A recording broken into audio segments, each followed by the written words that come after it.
Let's take a look at working with pause zones in our Viewlet Builder 7 project.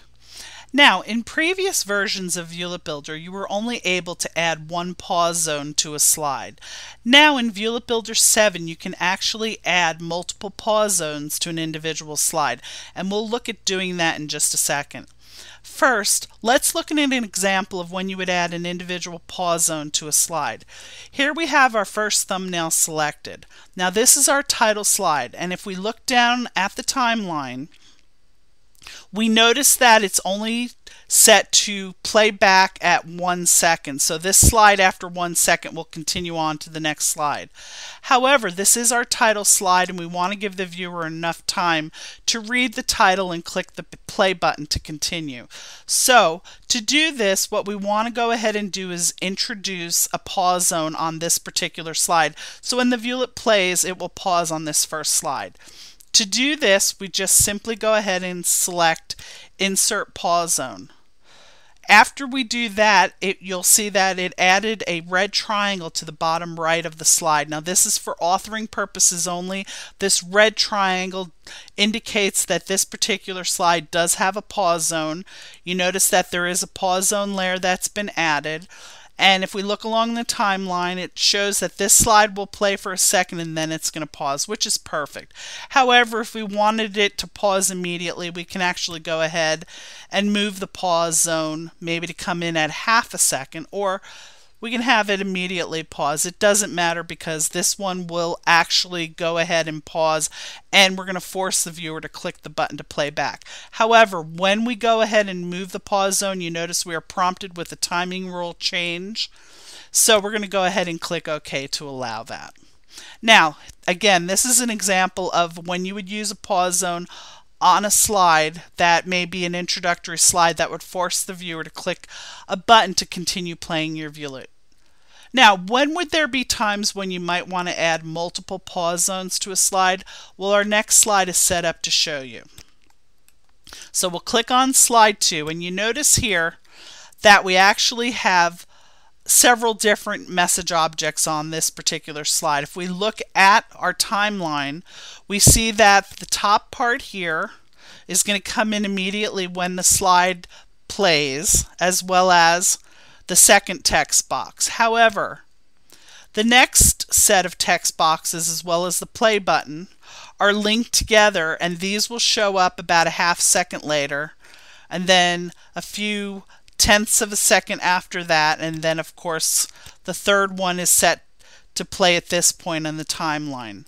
Now this is fine, and you could set it to have each of these come in maybe further down the timeline if you want, or this would be a good time when perhaps we can make this more self-paced training and allow the viewer themselves to determine when they want to continue. So to do this, we can introduce several pause zones along the timeline on slide 2 here. One way to do this is to start by clicking along the timeline where you want to introduce your first pause zone. So maybe we want the pause zone to come in right about here, where it's going to show not only the title and the introductory text here, but also step 1. Once we have the time or the interval along the timeline selected where we want to put in the pause zone, we can go ahead and click the Insert Pause Zone button. Okay, and you notice that's where it's at. Now, we're going to go ahead and show you how we can add a second pause zone here. But before we do that, notice that it did add a layer called Pause Zone Singular. So right now, if we were to scroll down, you notice that we're going to go ahead and have us add an additional pause zone along here. So we'll see what happens. So we're going to click here at this particular interval in time select mode. And you notice this is where step 2 comes in. Now, let's say, for example, we put in a pause zone, but it's not quite where we wanted it to be. So maybe by accident, we clicked here instead, and step 2 didn't show up, but we thought it did, and we weren't paying attention. That's just fine. Let's go ahead and insert the pause zone here. Okay, and then you'll notice if we go ahead, let's move the playhead out of the way, we can actually grab this particular pause zone that was added here, hold down our left mouse button and drag it. so that it's over the area where step 2 will start coming in, and then we're still in time select mode, so we can drag the playhead just to confirm that at this point we do see step 2. And then of course, let's go ahead and expand this a little bit. And we can add a third pause zone, so maybe we'll add the third one right along here. And let's go ahead and click right there and then insert a pause zone. Now, you can also go ahead and, like I said, so we've seen how to add them. There may be a point too where you might insert a pause zone, and then you might determine that you don't want that pause zone in here. Now, new in Viewlet Builder 7, since you can add multiple pause zones to a slide, in order to remove a pause zone from a slide, whether it's just one pause zone on the slide or multiple, you go ahead and select the pause zone along the layer by clicking on the diamond, and then go ahead and delete it. Now, we have this set up so that we have 3 pause zones on this particular slide, and if we go back up to our introductory slide, we have a pause zone on this one as well. So let's see how this plays back. First, we'll save our project, and then we'll just preview it in the browser without publishing it.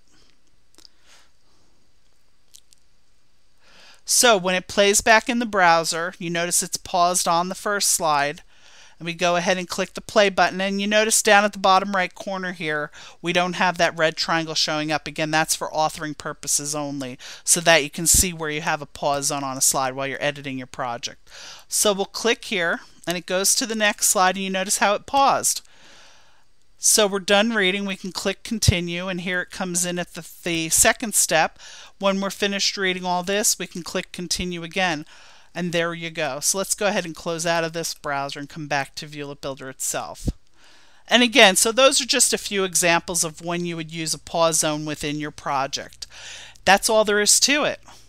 If you have any particular questions on this particular topic or any others while working with Qarbon products, please visit us online at qarbon.com.